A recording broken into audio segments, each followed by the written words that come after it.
Hello, welcome to Imagine Love Story. I'm Danny. Chapter 1, The Arrival.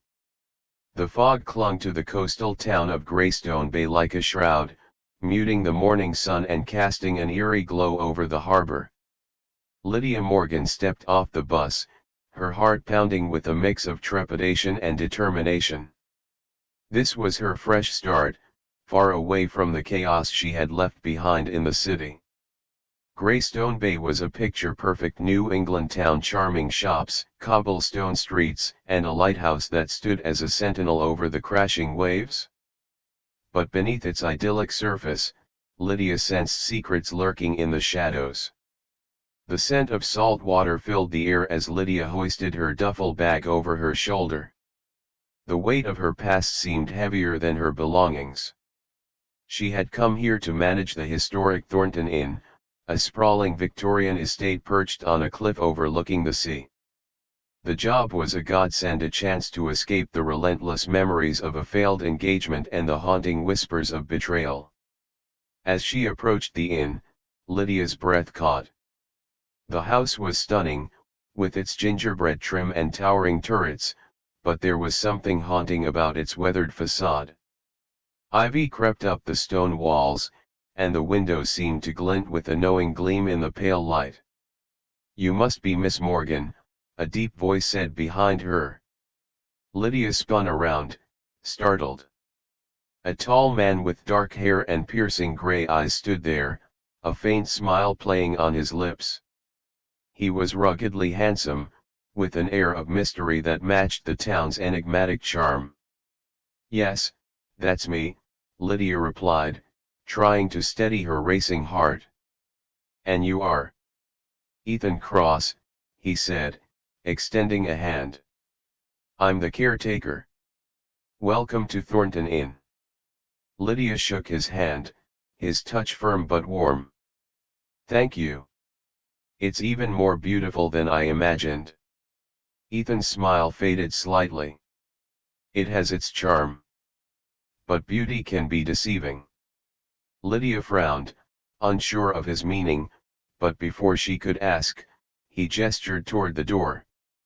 "Come inside. I'll show you around." The interior of the inn was as grand as its exterior, with polished wood floors, intricate moldings, and antique furniture that whispered of another era. Yet, there was an undercurrent of unease that Lydia couldn't shake. She noticed the faint outline of a large, ornate mirror covered by a heavy cloth in the parlor. "What's under there?" she asked, her curiosity piqued. Ethan's jaw tightened. "Just an old mirror. It's been covered for years. Some say it's bad luck." Lydia laughed nervously. "Do you believe in superstitions?" "Not usually," he said, his tone guarded. "But here in Greystone Bay, some things are better left undisturbed." Chapter 2, A Stormy Encounter. That night, a fierce storm swept through the town. Lydia lay in bed, listening to the howling wind and the relentless pounding of rain against the windows. Sleep eluded her, and her thoughts drifted to Ethan. There was something magnetic about him, a combination of strength and vulnerability that intrigued her. But there was also a shadow in his eyes, as if he carried secrets he wasn't ready to share. A sudden crash jolted Lydia upright. Heart pounding, she grabbed her robe and hurried downstairs. The parlor door was ajar, and a cold draft seeped through the hallway. She pushed the door open and froze. The cloth covering the mirror had fallen to the floor, and the glass reflected not just the room but a flicker of movement that shouldn't have been there. "Who's there?" Lydia called out, her voice trembling. The room was empty, but the sensation of being watched was overwhelming. She stepped closer to the mirror, her reflection staring back with wide, frightened eyes. For a moment, she thought she saw another figure behind her, but when she turned, there was nothing there. "You shouldn't be here alone," Ethan's voice came from the doorway, startling her. Lydia spun around, clutching her chest. I heard a noise. The cloth fell off the mirror. Ethan's expression darkened as he strode into the room. He picked up the cloth and draped it over the mirror with deliberate care. This mirror has a history. Some say it reveals truths people aren't ready to face. Lydia's skin prickled. Do you believe that? Ethan met her gaze, his eyes stormy. I believe in protecting what matters. Before she could press him further, a flash of lightning illuminated the room, and for a split second, Lydia thought she saw a face in the mirror that wasn't her own. A woman's face, pale and ghostly, with eyes full of sorrow. Chapter 3, The Whispered Past. Over the next few days, Lydia tried to immerse herself in her work, but the unease lingered. Guests came and went, sharing stories of the inn's history, tales of lost love, betrayal, and unexplained disappearances. The name Eliza Thornton kept surfacing, the original owner of the inn who had vanished under mysterious circumstances over a century ago. Lydia found herself drawn to the library, poring over old records and letters. Late one evening, she stumbled upon a diary tucked away in a hidden compartment of a desk.